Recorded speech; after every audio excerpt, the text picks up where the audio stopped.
Jessica Nova here again on Geek Girls Review. Remember, my pronouns are not she, her, they are they, them, but I'm here anyway. You can follow me on Instagram at the Jessica Nova. You can see me and all of me on the website or you can follow it on Instagram at mygeekglory or mygeekglory.com. Or if you love cats, you can follow my Instagram full of my kitty boys at Jessica Nova's Cats. So let's get into it. What are we going to review today? We are going to review Cabinet of Curiosities on Netflix. So let me just start by saying it was fine.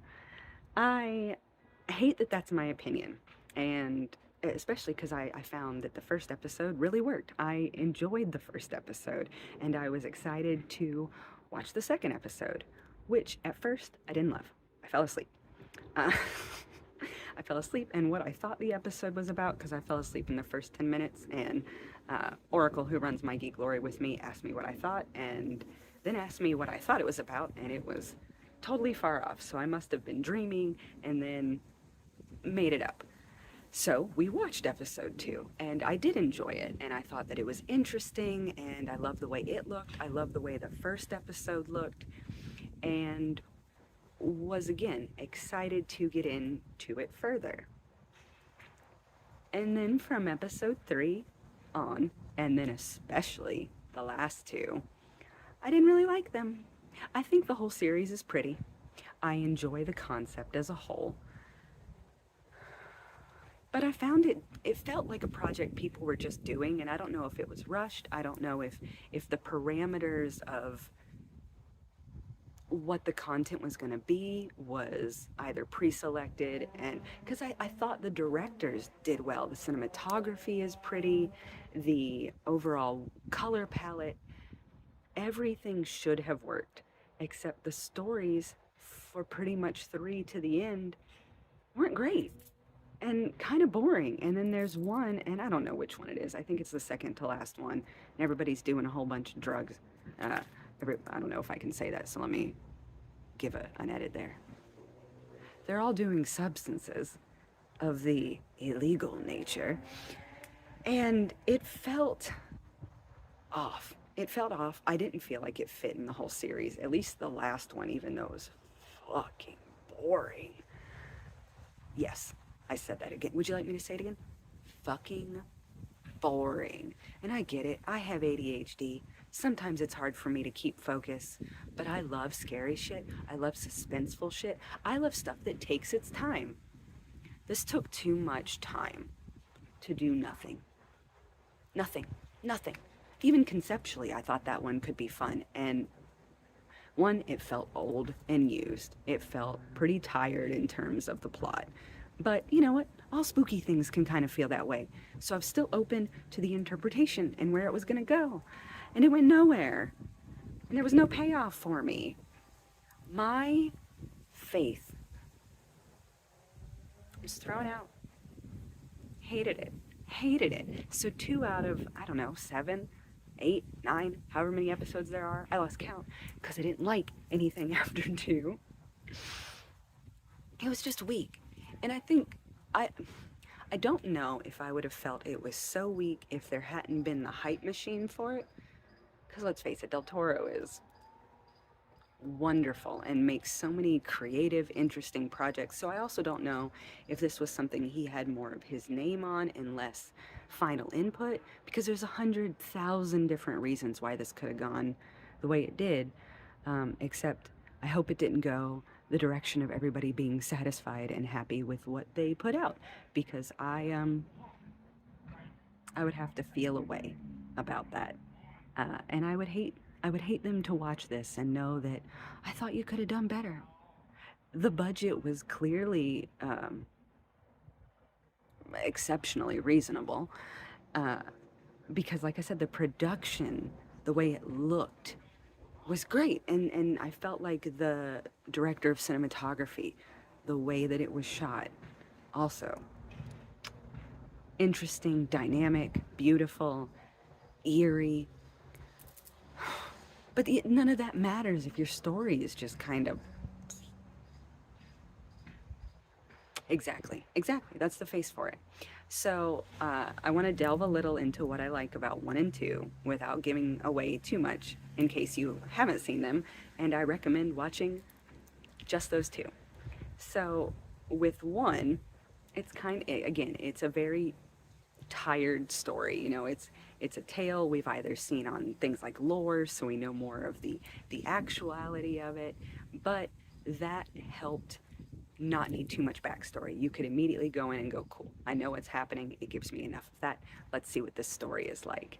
And the way that it was told felt fresh. And even knowing where it was going to go, you also didn't know where it was going to go. Like I said, it was fresh. It took this trope and made it there were moments in that episode where I go, oh, no, no, no, no, no, no.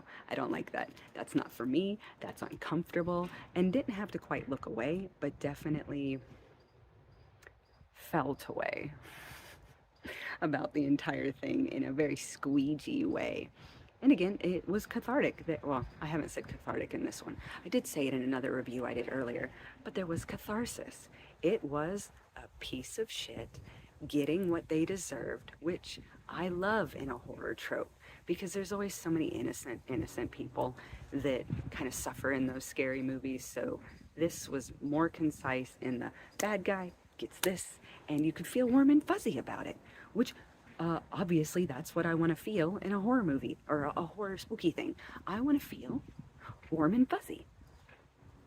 Episode 2, again, after I rewatched it and understood what the fuck I was watching and what the entire plot was and not some made up fever dream, I liked it. I thought it was interesting. Again, took kind of a trope, but made it so interesting.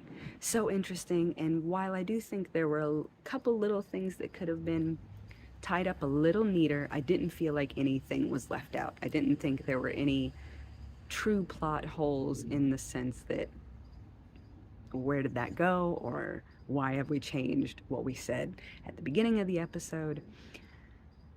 And I love that kind of the area of suspense, the unspoken thing through the episode isn't the monsters thing. It's not even, it's kind of where the revenge comes in, and the conclusion and the climax comes from this very delicately unspoken thing that doesn't feel like it's going to be important. It kind of feels like, oh, okay, this is just to give me some exposition on this character. But it comes back into play in such a, okay, well, I kind of figured it out, but also it was still well done, even if you can kind of guess where they're going to go, because you do get, maybe it's not unspoken. Sorry, I totally fibbed you. They do give you the exact thing that's happening. They do spell it out for you, but you have really no idea at that moment that that is what's going to come into play. So it does feel like exposition for this character, and kind of builds, again, the characterization and the interplay of these characters and kind of where this character's mind is.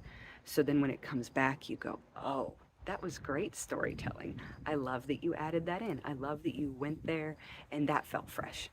It felt fresh, even though, again, the whole thing is tropes. Spoiler, aliens hate germs and disease and all sorts of shit.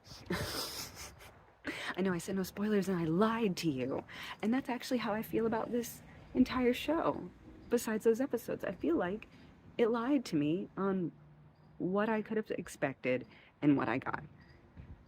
Which is unfortunate because I do know a lot of people enjoyed it, and I'm just not one of them. Which is a bummer because I wanted to be, but I wasn't. So I think I give this a 20%. And I give those episodes more of a 7 to 8. But as a whole on the series, considering I only like 2, I'm just going to give it like a flat 20%. If you want to watch a review of something I enjoyed, watch the Megan review on the AI killer doll, because I rave about that, and I don't tear apart your hopes and dreams and things that you do enjoy and say, yuck, yuck, I didn't like them. That is our review of the Cabinet of Curiosities. I was your reviewer, host, whatever you want to call me, Jessica Nova. You can find me on Instagram at the Jessica Nova. You can follow my kitty cats at Jessica Nova's Cats. And you can check out all of me and my friends at mygeekglory.com. Yeah, or at symbol mygeekglory on Instagram. Thanks for hanging out. I hope you love the review. Make sure you like, subscribe, follow, check out the channel on Instagram. Do all of the things because I know you want to know when we upload the next review. Until then, I'll see you soon.